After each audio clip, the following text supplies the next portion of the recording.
بسم اللہ الرحمن الرحیم۔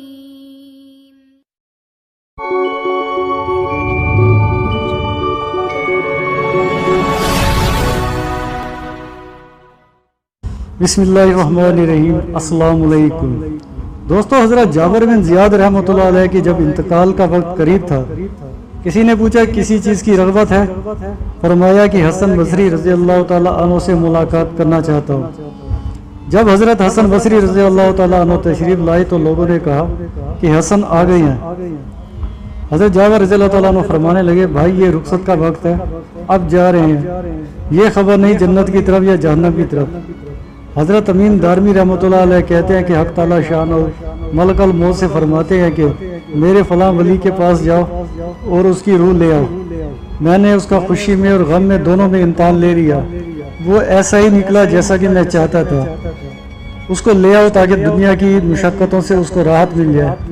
ملک الموت 500 فرشتوں کی جماعت کے ساتھ اس کے پاس آتے ہیں، ان سب کے پاس جنت کے کفن ہوتے ہیں، ان کے ہاتھوں میں ریحان کے گلدستے ہوتے ہیں جن میں ہر ایک میں 20 رنگ ہوتے ہیں اور ہر رنگ میں نئی خوشبو ہوتی ہے، اور ایک سفید ریشمی رومال میں مہکتا ہوا مشک ہوتا ہے۔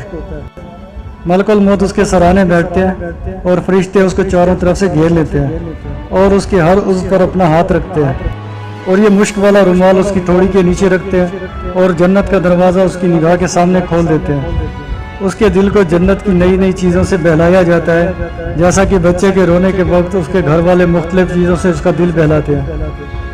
کبھی اس کی حوریں اس کے سامنے کر دی جاتی ہیں، کبھی وہاں کے پھل، کبھی عمدہ عمدہ لباس، غرض مختلف چیزیں اس کے سامنے کی جاتی ہیں۔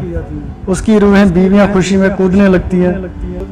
ان سب مناظر کو دیکھ کر اس کی روح بدن میں پھڑکنے لگتی ہے، جیسے کہ پرندہ پنجرے سے نکلنے کو پھڑکتا ہے، اور ملک الموت اسے کہتا ہے کہ اے مبارک روح، چل ایسی بیریوں کی طرف جس میں کانٹا نہیں ہے، اور ایسے کیلوں کی طرف جو تو بتو لگے ہوئے ہیں، اور ایسے سائے کی طرف جو نہایت گہرا وسیع ہے اور پانی بہہ رہے ہیں۔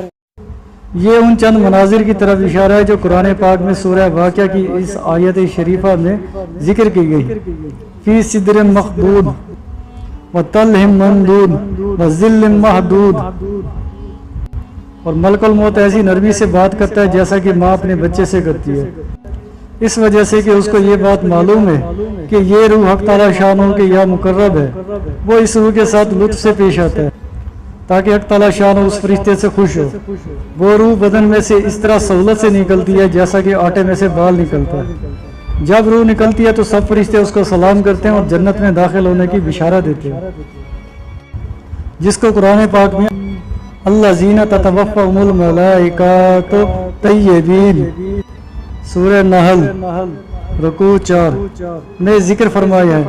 اور اگر وہ مقرب بندوں میں ہوتا ہے تو سورہ واقعہ میں اس کے متعلق ارشاد ہے، فروح و ریحان و جنت نعیم۔ بس جس وقت روح بدن سے جدا ہوتی ہے تو وہ بدن سے کہتی ہے کہ حق تعالیٰ شان ہو تجھ کو جزائے خیر دے، تو اللہ تعالیٰ کی بندگی اور اطاعت میں جلدی کرنے والا تھا، اس کی نافرمانی میں سستی کرنے والا تھا۔ تجھے آج کا دن مبارک ہو کہ تو نے خود بھی عذاب سے نجات پائی اور مجھے بھی نجات دی۔ اور یہی مضمون بدن رخصت کے وقت روح سے کہتا ہے۔ اس کی جدائی پر زمین کے وہ حصے روتے ہیں جن پر وہ اکثر عبادت کیا کرتا تھا، آسمان کے وہ دروازے روتے ہیں جن سے اس کے اعمال اوپر جایا کرتے تھے اور جن سے اس کا رزق اترا کرتا تھا۔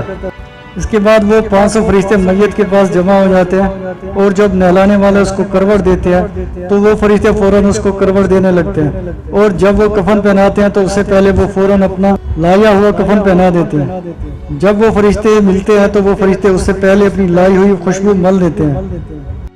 اس کے بعد وہ اس کے دروازے سے قبر تک دونوں جانب قطار لگا کر کھڑے ہو جاتے ہیں اور اس کے جنازے کا دعا اور استغفار کے ساتھ استقبال کرتے ہیں۔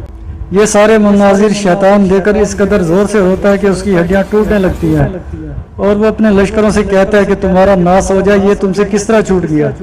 وہ کہتے ہیں کہ یہ معصوم تھا۔ اس کے بعد جب حضرت ملک الموت اس کی روح لے کر اوپر جاتے ہیں تو حضرت جبریل علیہ السلام 70,000 فرشتوں کے ساتھ اس کا استقبال کرتے ہیں۔ یہ فرشتے اس کو حق تعالیٰ شانوں کی طرف سے بشارتیں دیتے ہیں۔